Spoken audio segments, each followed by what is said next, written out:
आप सभी का राजकीय महाविद्यालय श्री कर्णपुर के यूट्यूब चैनल में स्वागत है। आज हम भौतिक भूगोल विषय में पृथ्वी की उत्पत्ति से संबंधित सिद्धांत की चर्चा करेंगे। यह सिद्धांत कांट की वायव्य राशि परिकल्पना पर आधारित है। पृथ्वी की उत्पत्ति के संबंध में वर्ष 1755 ईस्वी में कांट ने अपनी वायव्य राशि परिकल्पना का प्रतिपादन किया, जो कि न्यूटन के गुरुत्वाकर्षण के नियमों पर आधारित थी। यह परिकल्पना कांट द्वारा कल्पित अनेक तथ्यों पर आधारित है। कांट ने यह मान लिया कि प्राचीन काल में ब्रह्मांड में आद्य पदार्थ बिखरे हुए थे। आद्य पदार्थ यानी वे पदार्थ जो पहले से ही मौजूद थे। इनकी उत्पत्ति के संबंध में कांट ने कोई भी बात नहीं बताई। प्रारंभ में ये पदार्थ कठोर, शीतल तथा गतिहीन थे। कांट ने यह माना कि आपसी आकर्षण के कारण यह कण एक दूसरे से टकराने लगे। कणों के टकराने के कारण तापमान तथा भ्रमण गति उत्पन्न हुई। तापमान में निरंतर वृद्धि होती गई, जिस कारण प्राचीन पदार्थ एक वायु राशि यानी गैस में परिवर्तित होने लगे।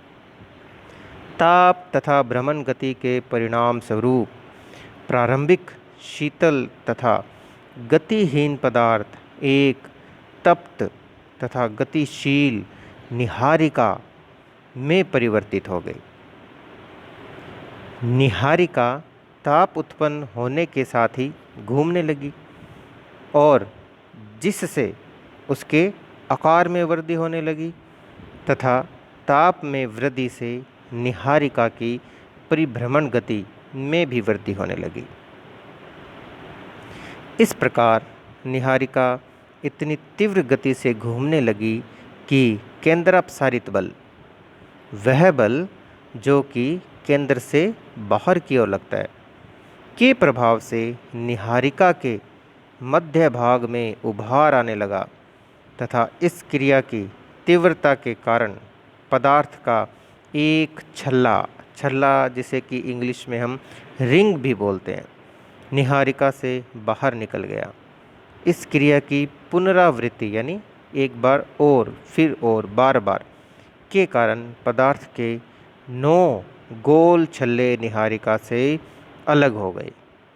धीरे धीरे एक छल्ले के सभी पदार्थ एक स्थान पर एकत्रित होकर एक गांठ के रूप में शीतल होकर जमकर ठोस हो गई। इस तरह 9 छल्ले नीहारिका से अलग हुए, जो कि आगे चलकर 9 ग्रहों के रूप में बदल गए। इस प्रकार कांट के अनुसार पृथ्वी की उत्पत्ति केंद्रापसारित बल द्वारा नीहारिका से अलग हुए छल्ले के पदार्थों के एक स्थान पर गांठ के रूप में जमकर ठोस होकर होने से हुई। मौलिक नीहारिका का जो भाग अवशिष्ट रह गया वह सूर्य के रूप में परिवर्तित हो गया। उपर्युक्त प्रक्रिया की पुनरावृत्ति के कारण ग्रहों से उनके उपग्रहों का निर्माण हुआ, अर्थात नवनिर्मित गतिशील ग्रह से केंद्रापसारित बल के प्रभाव के द्वारा वलयाकार छल्ले अलग हो गए, जिनमें से प्रत्येक छल्ले के सभी पदार्थ एक स्थान पर घनीभूत होकर उपग्रह बन गए। इस प्रकार संपूर्ण सौर मंडल का आविर्भाव हुआ। इसे हम एक डायग्राम के माध्यम से समझने का प्रयास करेंगे। सबसे प्रथम ए जो चित्र है उसमें गर्म वायव्य नीहारिका आपको दिखाई दे रही है। ये धीरे धीरे शीतल होने लगी और इनके जो कण थे आपस में टकराने के कारण उनमें गति भी हुई। बी चित्र में जो मध्य का गहरा लाल भाग है वो धीरे धीरे सभी पदार्थ एक जगह इकट्ठे होने लगे।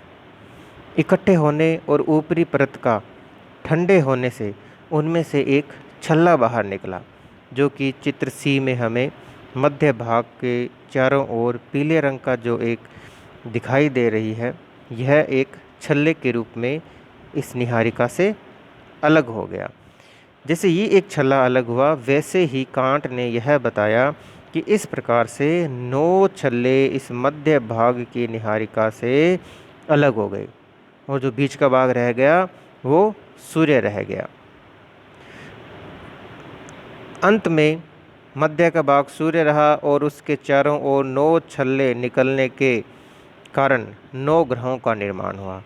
इसी प्रकार से हर एक ग्रह से अलग अलग छल्ले निकले और उन छल्लों के एक स्थान पर जमकर ठोस होने से वह उन ग्रहों के उपग्रह बने।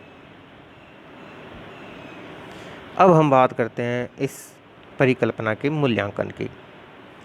पृथ्वी की उत्पत्ति की समस्या के समाधान के लिए कांट ने विज्ञान के तथ्यों का सहारा लिया था, जैसे कि गुरुत्वाकर्षण के नियम का। तथापि इनका मत वर्तमान समय में आधारहीन प्रमाणित कर दिया गया है। क्यों? कि इस परिकल्पना के कई तथ्य गणित के नियमों पर सही नहीं हैं। जैसे सर्वप्रथम यह आरोप लगाया जाता है कि कणों के आपसी टकराव से भ्रमण गति पर कोई प्रभाव नहीं पड़ता। इस प्रकार निहारिका की निरंतर गति में वृद्धि का मानना त्रुटिपूर्ण है। नंबर 2, कांट की यह परिकल्पना कि आद्य पदार्थों में गति कणों के आपसी टकराव से हुई कोणीय आवेग की स्थिरता के सिद्धांत के विपरीत है। कोणीय आवेग का जो सिद्धांत है उसमें यह तथ्य सही साबित नहीं होता, क्योंकि आपसी टकराव से गति नहीं उत्पन्न हो सकती। 3 नंबर, कांट की यह धारणा कि निहारिका के आकार में वृद्धि के साथ गति भी बढ़ती गई, जो कि इस सिद्धांत के विपरीत है। नंबर 4, कांट यह नहीं बता सके कि निहारिका से 9 छल्ले ही क्यों अलग हुए, उससे कम और ज़्यादा क्यों नहीं हुए। तो यह थी कांट की वायव्य राशि की परिकल्पना।